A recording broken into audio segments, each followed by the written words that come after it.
Nom, nom, nom, nom, nom, nom, nom, nom. It's time for the season awards, yellow. It's the season awards. Everybody's really excited. And I really drug out this intro for way too long, so let's just get the show on the road. Yeah, my throat is extremely dry, so if I sound like if I sound like Rick Astley, that's the explanation. Good God, I'm gonna need to drown myself before I can get my throat back to normal. Anyway, best race of the year. Oh my, oh my. Well, let's get this cracking clacking immediately. First nominee is the Xfinity US Cellular 250.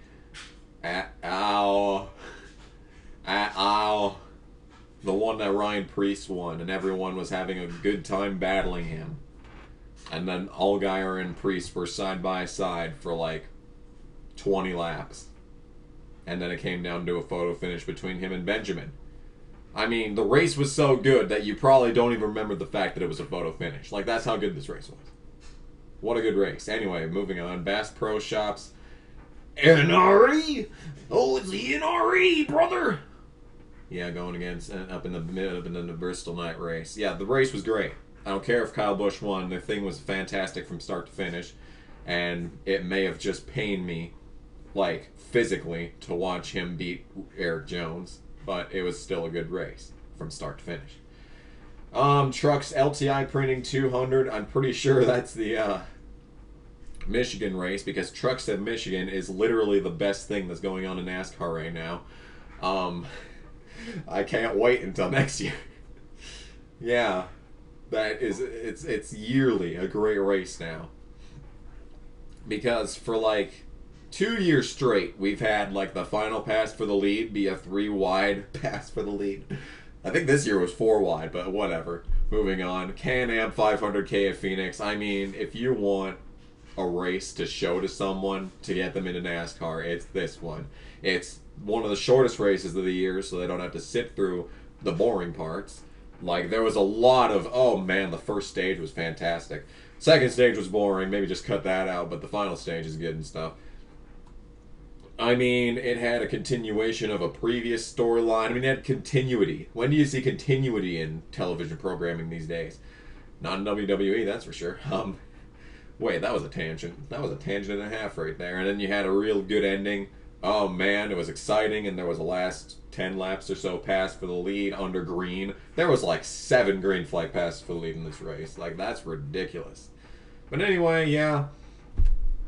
All 4 of these races were great, and they would definitely be in my top 5 for this season. But the winner is obviously the Can-Am 500 at Phoenix. That was just great stuff. That was just great television. If you didn't enjoy that, I don't know what to say. Try skiing. Try watching skiing instead of NASCAR if you didn't enjoy that race. Moving on. Worst race of the year. Let's go to the other side of the spectrum. Xfinity, I nominate every single Leech Circle Jerk.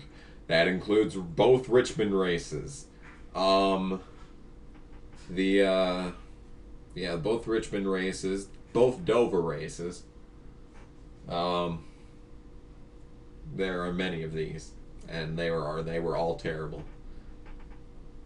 Xfinity started out the season on a high note with their Daytona race, but it just went downhill from there. And then Allgaier won, and then it was just never as good until Allgaier won again. Then that was really good. And Ryan Preece, you see, it was a very schizophrenic year. There were either great races or they were just god awful, kind of like the Cup Series. But anyway, take your pick. AllStar Race. Why is it always terrible? I mean, the racing in the 2016 one was just great. But then they had to ruin it with a god-awful format that they translated into, the format that they're using at all times now. Because NASCAR just doesn't know when to stop. Yes, All-Star Race. Will you ever be good? I doubt it. Cobalt 400 at Las Vegas really set the tone for the mile-and-a-half tracks this season. It was horrendous. The only thing good about it was the finish, and it's not because Truex won, but because he passed him with like 3 to go. And, oh, don't forget about Kyle Busch getting the shit kicked out of him by an even less manly person than he is. Yeah, that was also entertaining. But, like, the fact that the most entertaining part of the race took place off the racetrack, that really tells you how great the Cobalt 400 at Vegas was not. And the Trucks Bristol race. Hey, Crafton and Sauter are having a fantastic battle. Oh, wait, here comes Kyle Busch. He passes literally both of them in the same lap. They continue to battle, but Kyle Busch is now an entire lap ahead of the field. Good shit. If you were ever wondering what's wrong with the lower series and what's killing it, I could show you that lap where he passes both of them at the same time after they've been battling side by side since the restart, and he just effortlessly goes by them. He just waddles. He doesn't even waddle. He's just there and then he's not there. That's how fast it happened. God. If you ever wondered what's wrong with the Truck Series, that would be it. Anyway, the answer is the All-Star Race. It's never going to be good again, is it? Disappointing race of the year. What race disappointed us the most here at the Kamikaze Games Awards Committee? Well, the nominees are, in fact, the Folds of Honor Quick Trip 500. Last year was probably the best race of the season from start to finish. And this year, well, the finish was good, but everything else was pretty meh. It wasn't a good race. It was still one of the better mile-and-a-half track races of the season, which says a lot. But at the same time, it was, yeah. Yeah. Not good. Not the best. Not the best. Next up, we got, oh god, the first Iowa race. American Ethanol E15 200. Yeah, it wasn't that good. No wait, this is the second Iowa race. Yeah, we had our orgasms in the first Iowa race, I guess, because yeah, that was, what was that? What was it, like the U.S. Cellular 150? I think, I don't know, 200 maybe, I don't know, but yeah, the second one wasn't even that good. It was pretty boring until the caution that changed everything, to say the least. Then you move on to Trucks at Eldora. You know, Trucks at Eldora. They're appearing on this. They're appearing in the most disappointing race of the year awards lately, and it was better than last year. It was a better race than last year's. Doesn't really say much, but it was a thing. And then the All-Star Open last year, we were very much spoiled by a fantastic All-Star Open with literally 2 photo finishes in the same race. 2 photo finishes in the same race. I don't think I'm going to be able to duplicate that, and even still, it was just a boring race. It was better than the All-Star race, but it was still boring. The winner is obviously the Folds of Honor Quick Trip 500 at Atlanta. Last year's. See, basically, these 4 are on the list, and disappointing race of the year is kind of that category where last year was a great race, but this year was not even close, and maybe even bad. Yeah, previous years, all 4 of these races were fantastic. Even the American Ethanol E15 200, literally this same year we had a better race, but yeah. That's kind of this category, though, but the winner is the Quick Trip because last year's was just too good to compete with. And it's not their fault. If it hadn't been for stage racing, it might have been good. I don't know. I don't remember if it was a tire race. I don't think it was, so probably not, but whatever. Best finish of the year. Johnsonville 180 from Road America and Xfinity Series. The 2 battling for the lead with 1 to go wreck themselves. It looks like Michael Annette's about to pull a fucking win directly from his rectum. Unfortunately, that's not the case. But still, Jeremy Clements proves that you don't need to have a leech in your car to be successful, and you don't need a pay driver in your car to be successful either. You just need the right tire strategy. So fuck everyone who says that they need to put these pay drivers into their cars to be competitive, because we literally saw it in the closing laps of the Johnsonville 180 that you fucking don't, you fucking idiot. Next up, we have Trucks in Michigan, because that's just literally the greatest thing in NASCAR at this point, besides Mid-Ohio.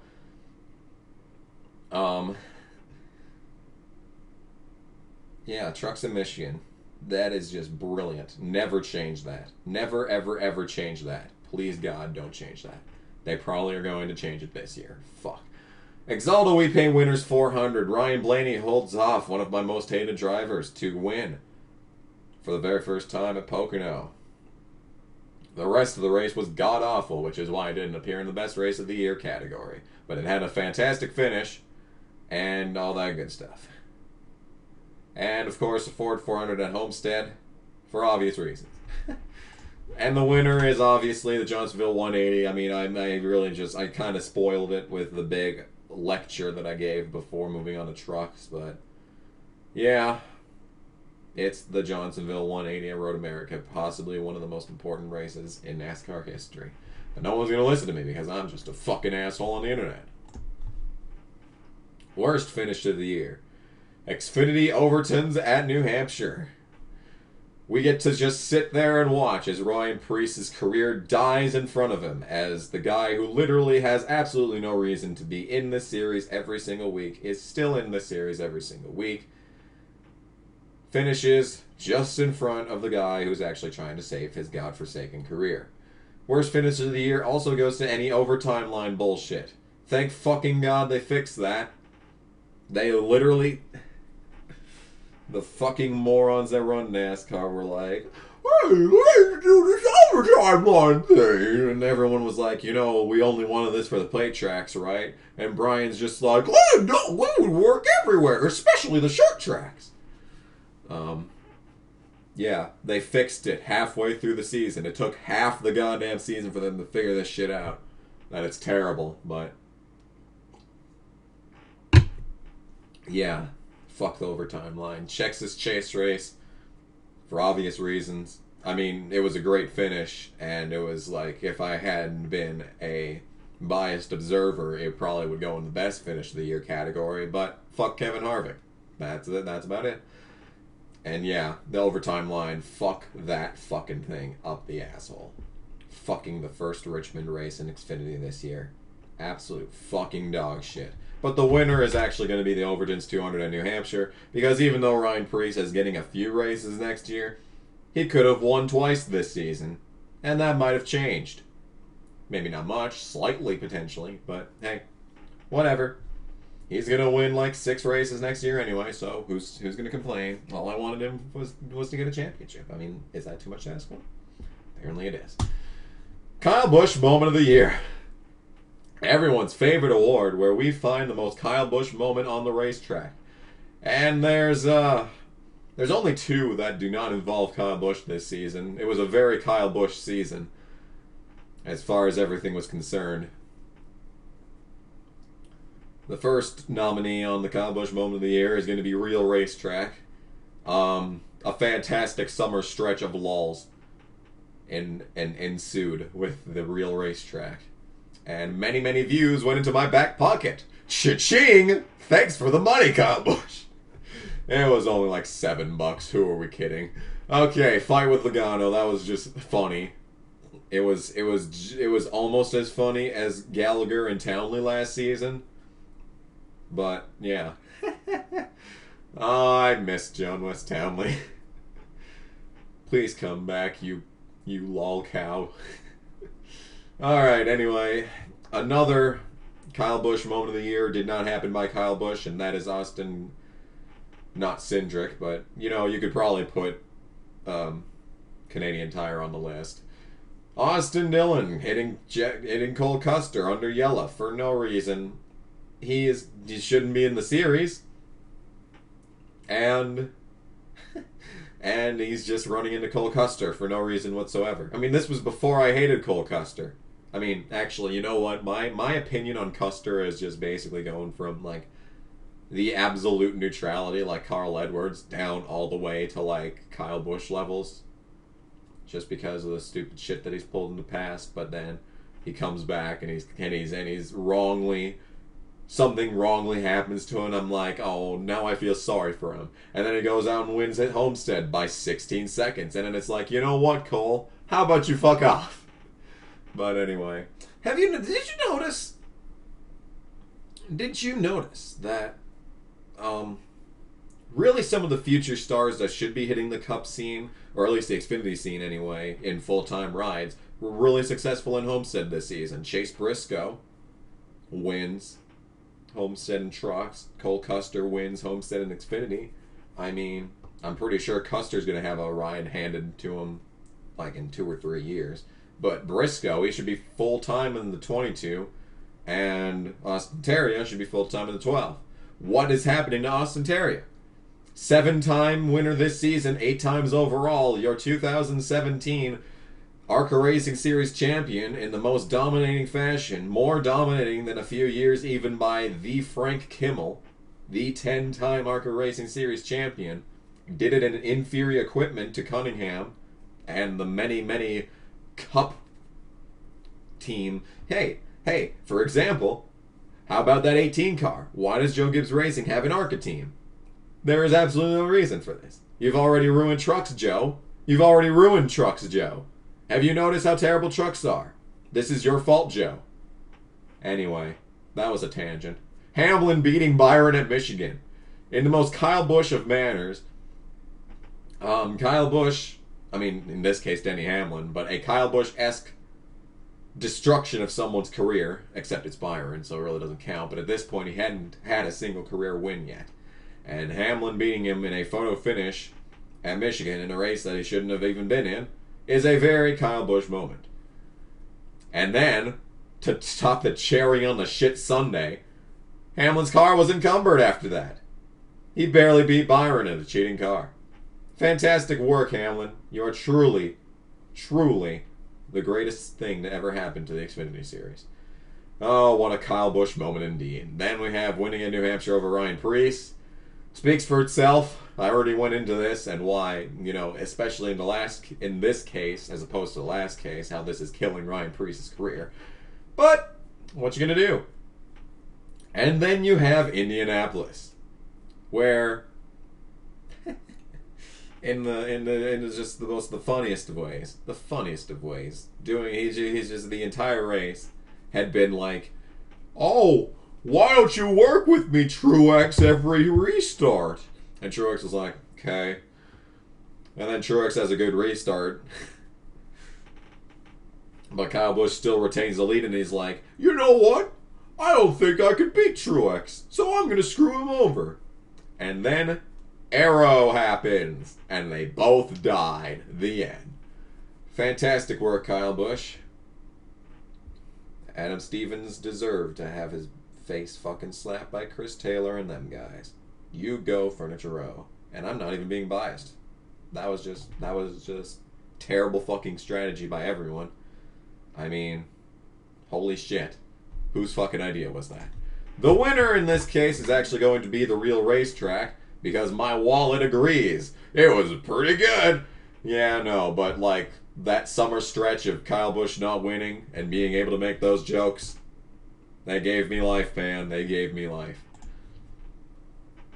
It's always good when you get to create a meme. Unless its dislike button works. In which case, I want to fucking die. And delete everything that I've ever posted to the internet. Caution of the year! Xfinity American Ethanol A15200 at Iowa. Where the leader gets wrecked by I don't even remember who it was. And the most insane top 10 since the 2006 Coke 600 ensues. Or, even the Indianapolis race this year. There were some... Or the Talladega race in the chase. Very strange top 10s this season. Like Brandon Gaughan, for example. How about Daytona? How about both Daytonas? Both Daytonas had some pretty interesting top 10s this season, but Xfinity was the most interesting, I'd say. And I am just saddened with every fiber of my being that Ryan Sieg did not win this race. But it certainly was an interesting caution. Any race ending under yellow because of the overtime line. They are just terrible, terrible things because the overtime line fucking sucked ass.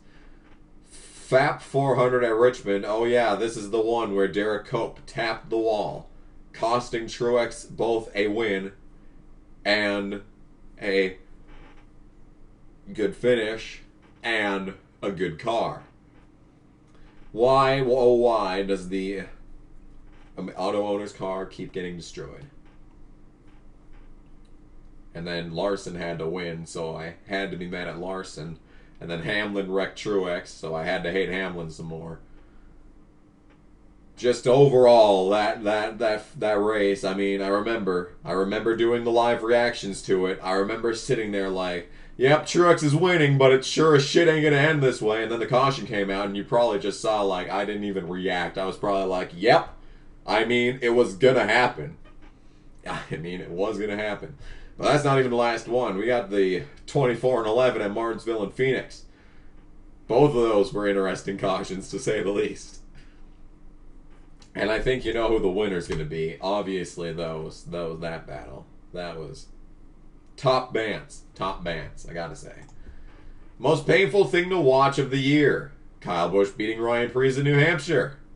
I mean, yeah. That sucked so much.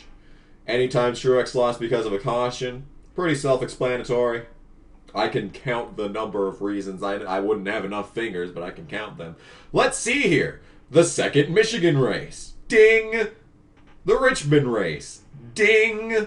New Hampshire the second time around. Actually, both New Hampshire races. Ding, ding. Yeah.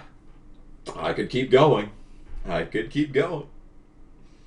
How about Indianapolis? Ding. Oh, yeah, whatever. How about Sonoma? Ding. Okay, I'm done. Truex's inevitable choke at Homestead. Hey, that didn't actually happen. You can tell that I was going to make this before the season actually ended, just in case I was going to be done being a NASCAR fan.